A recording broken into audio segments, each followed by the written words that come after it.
네, 반갑습니다. 성화준의 투자 나침반 MBN골드의 성화준 매니저입니다. 자, 오늘 시장도 쌀쌀한 날씨와 더불어서 시장도 다소 좀 쌀쌀한 또 흐름이 이어지고 있는 것 같습니다. 장중에 좀 반등 시도록 하는 듯 했습니다만은 코스피 코스닥 모두 1%대 넘는 하락이 나오고 있고요. 외인과 기관들의 쌍끌이 매도가 나오면서 일부 시장은 다소 경계 심리가 가득한 흐름이 이어지고 있다. 이렇게 좀 요약해 드릴 수 있을 것 같습니다. 그럼 왜 시장이 이렇게까지 경계 심리가 가득한 상황이냐라는 걸 보신다라 그러면 일단 셧다운 때문에 밀려 있었던 미국의 일부 주요 지표들이 발표를 앞두고 있는 상황입니다. 특히나 이제 오늘 밤 발표는 10월, 11월 고용 보고서가 나오는데 이게 그 어느 때보다 지금 중요한 상황이죠. 이 지난 미국 연방 정부에서 셧다운 사태로 인해서 이 데이터 발표가 밀렸다 보니까 시장은 계속해서 깜깜이 상태. 그러니까 무언가 특정한 지표를 확인할 수 없는 상태로 좀 이어졌었습니다. 그러다 보니까 이 부분들 좀 확인하고 그 다음에 금리 동향을 좀 결정하려고 했는데 이 부분을 이제서야 조금 더 뒤늦게 한 2개월치 좀 먼저 확인하는 흐름들이 나오고 있다 보니까 아무래도 이 시장을 좀 더 경계하는 흐름들이 좀 일부 나오고 있다라고 보실 수 있을 것 같은데 어쨌든 지금 시장에서는 이 비농업 신규 고용이 이 전월 대비 대폭 줄어든 한 4만에서 5만 명 수준 그리고 실업률은 한 4.4% 정도를 예상을 하고 있습니다. 아무래도 이제 셧다운에 대한 여파와 기업들의 채용 둔화가 어느 정도 좀 반영된 예상치로 보고 있는데 이런 결과물들에 대한 시나리오를 좀 먼저 풀어드리자라 그러면 일단 가장 베스트는 예상치에 부합한 수준이 나오거나 예상치를 소폭 하회하는 정도가 나오는 게 가장 베스트일 것 같아요. 그렇게 되면 시장에서는 경기가 너무 뜨겁지도 차갑지도 않게 식어가고 있구나라고 해석을 하게 되면서 골디락스에 대한 기대감을 좀 품어갈 수 있는 그런 상황이 이어질 수 있고 이렇게 되면 시장에서는 금리를 올릴 명분이 사라져버리죠. 그러면 내년에 금리 인하에 대한 기대감이 조금 더 부각될 수 있다라는 점, 그 점도 같이 보시면 좋을 것 같습니다. 그래서 이를 통해서 국채 금리가 하락하고 기술주와 성장수의 강력한 반등에 또 흐름들이 이어질 수 있기 때문에 오늘 밤 고용지표 최상의 시나리오는 일부 예상치를 하회하거나 예상치에 부합하는 정도가 가장 적당할 것 같다 말씀드리겠고요. 다만 이제 조금 아쉬운 거는 이 고용보고서가 깜짝 서프라이즈가 나오는 거예요. 뭐 10만 명을 상회한다든가 이런 식으로. 그렇게 되면 시장에서는 경기가 여전히 뜨겁구나. 이거 인플레이션 안 잡히겠는데? 라는 우려가 시장에 발생이 되면서 금리 인하했던 시장의 흐름이 동결 또는 인상까지도 고려할 수 있다라는 점. 이런 시나리오가 나온다라 그러면 다소 시장은 또 한 번 위축될 수 있다라는 점을 한번 고려해 보실 수 있을 것 같습니다. 그래서 아무래도 시장도 이런 이 고용 지표라든가 경기 지표에 대한 결과물들을 확인하기 위해서 경계 심리로 인해서 시장이 크게 반등하지 못하고 쉬어가는 흐름들이 나오고 있다 보니까 우리 시청자분들, 개인 투자분들께서도 뭔가 적극적인 매수보다는 이런 지표들 돌다리도 두들겨보고 건너자라는 심리로 한번 더 시장을 지켜봐 주시면 좋을 것 같습니다. 자, 그럼 최근에 시장을 흔들었던 섹터 한 가지 좀 설명을 해드리도록 하겠는데요. 이렇게 차갑게 식어가는 시장 속에서 최근에 반응했던 우주항공 산업, 스페이스 X에 대한 이야기들 좀 한번 풀어드리면 좋을 것 같습니다. 아무래도 최근에 테슬라 일론 머스크의 이 확장이 좀 상당히 기대감이 실리는데 사실 어제도 보게 되면 테슬라의 로보택시 이슈로 테슬라가 반등하면서 사상 최고치 부근에서 흐름을 이어가고 있고요. 그러다 보니까 오늘 우리 시장에도 이 자율주행 관련주에 대한 움직임들이 상당히 또 좋은 흐름들이 나와주고 있습니다. 그와 더불어서 일론 머스크의 스페이스 X의 IPO, 이 현재 몸값이 약 230조 원 정도로 보고 있다라고 시장 평가를 받고 있다 보니까 이게 정말 상장 가시화가 된다라 그러면 단순 기대감이 아니고 숫자로 인식될 수 있다라는 기대감 속에서 우리나라 관련주들에 대한 움직임들이 발빠르게 나오고 있는 상황입니다.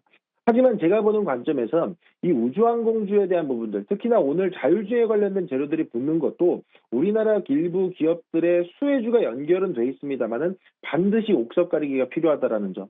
그래서 지난 우주항공주에 대한 흐름들을 본다라 그러면 뭐 이탈리안 테크라든가 뭐 AP 위성 그리고 뭐 캔코아 에어로스페이스 뭐 이런 기업들이 주를 이루고 있습니다만은 이런 기업들에 대한 대응들은 뭔가 중장기적으로 IPO까지 기대해 보기보단 단기 트레이딩 관점에서 테마성 흐름으로 좀 이해하시는 게 어떨까라는 관점으로 보시면 좋을 것 같습니다. 뭐 그도 그럴 것이 최근에 움직였던 AP 위성이라든가 아니면은 뭐 세트렉 I라든가 관련 종목들이 일부 윗꼬리가 달리는 흐름들도 나온다라는 걸 고려했을 때는 뭔가 이런 테마성의 흐름들을 중장기적으로 끌고 가기는 조금 부담스러운 부분이 있으니까 좀 단기 트레이딩 관점에서 대응해 보시라 말씀드리도록 하겠습니다. 사실 그럴 수밖에 없는 게 지금 시장의 흐름을 놓고 본다라 그러면 이 시장에 자금이 물밀듯 들어오면서 지수를 끌어올리는 장세가 아니고 종목 장세이기 때문에 그래요. 그래서 이런 종목 장세일 때는 어떤 특정 섹터들이 주도성의 흐름을 끌어낸다라 그래도 뭔가 연속성이 있기는 좀 어렵다. 그래서 단기 대응이 가장 좀 좋을 것 같다 말씀드리도록 하겠습니다. 자, 그럼 현 시점 여러분들이 좀 더 주목해 보셨으면 좋겠다 하는 종목, 오늘의 핵심 종목 공개하도록 하겠습니다. 오늘의 핵심 종목은요, HK 이노엔 풀어드리도록 하겠습니다. 제가 최근에 제약바이오, 특히나 이제 비만약에 관련된 시장의 기대감들을 계속 풀어드렸었는데요. HK 이노엔 오늘 또 설명을 한번 드려보도록 하겠습니다.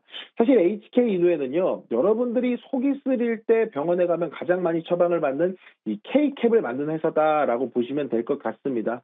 대한민국 30호 신약인데요. 이게 출시된 지 5년 만에 누적 처방액이 9천억을 넘어선 상황입니다.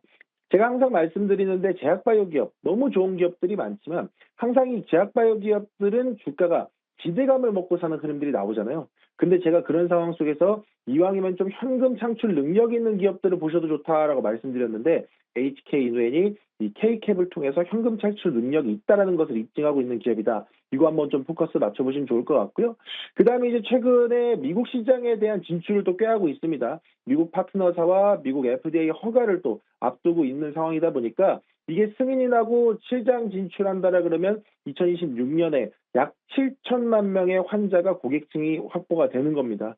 그러면 지금 국내 시장에서 K캡을 통해서 벌어들이는 돈은 거의 뭐 용돈 수준으로 취급이 될 정도로 크게 또 성장할 수 있다라는 발판이 마련되고 있다라는 거 보시면 좋을 것 같고요.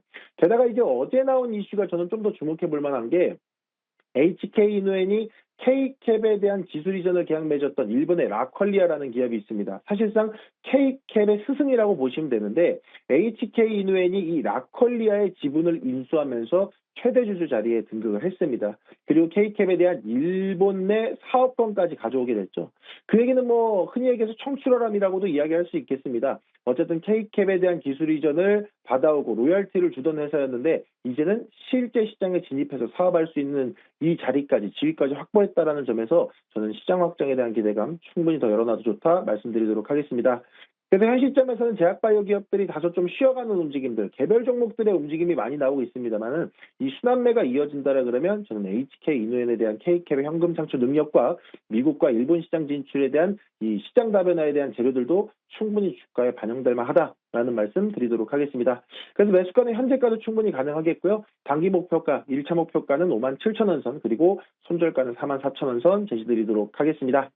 자, 여기서 못다한 이야기들 오늘 저녁 공개 방송에서 또 풀어드리겠습니다. 제가 최근에 공개 방송에서 제약바이오 기업들 눌림에 매수하시려면서 특정 종목들 계속 잡아드리고 있는데요. 오늘도 그 이야기 이어서 풀어드리도록 할 테니까요. 네이버 밴드를 통해서 링크 타고 들어오시면 오늘 저녁 8시에 관련된 내용 많이 풀어드리도록 하겠습니다.